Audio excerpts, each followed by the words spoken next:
KA Paul ఎప్పుడు ఏదో ఒక వార్తల్లో అయితే నిలుస్తూనే ఉంటారు. ఒక సంచలనము సృష్టిస్తారని చెప్పుకోవాలి. అంటే సోషల్ మీడియాలో కానీ, లేకపోతే తను తీసుకున్న ఇచ్చే స్టేట్మెంట్లు కానీ, తీసుకునే డెసిషన్స్ కానీ చాలా డిఫరెంట్గా ఉంటాయి.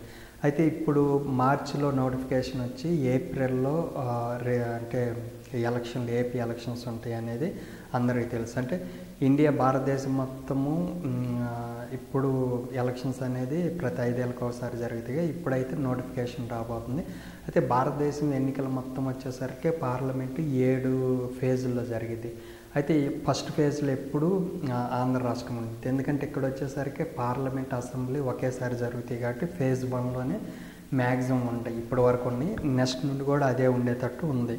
అయితే ఇప్పుడు వచ్చేసరికి దీనికి సంబంధించి కేఏ పాల్ వచ్చేసరికి అంటే హైకోర్టును ఆశ్రయించి ఈ ఫేజ్ 1 నుండి ఈ ఎన్నికల సంఘానికి ఆర్డర్స్ ఇవ్వాలని చెప్పేసి, అంటే తను వేసిన కేసు ఏంటంటే ఈ ఫేజ్ 1లో జరిగే ఎన్నికలను తీసుకెళ్ళి ఫేజ్ 7లో వేయాలి. అప్పుడు ఫేజ్ 7లో వేస్తే ఏమైందంటే మేలో జరిగే చివరి ఫేజ్లోకి ఎన్నికలు వెళ్తాయి.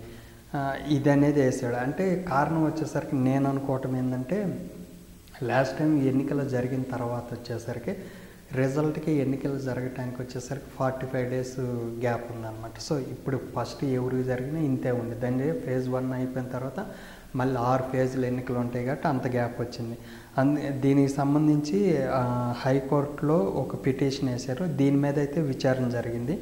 ఈ విచారణలో వచ్చేసరికి జస్టిస్ రఘునందన్ రావు విచారణ నుండి వైదొలిగారు అనమాట.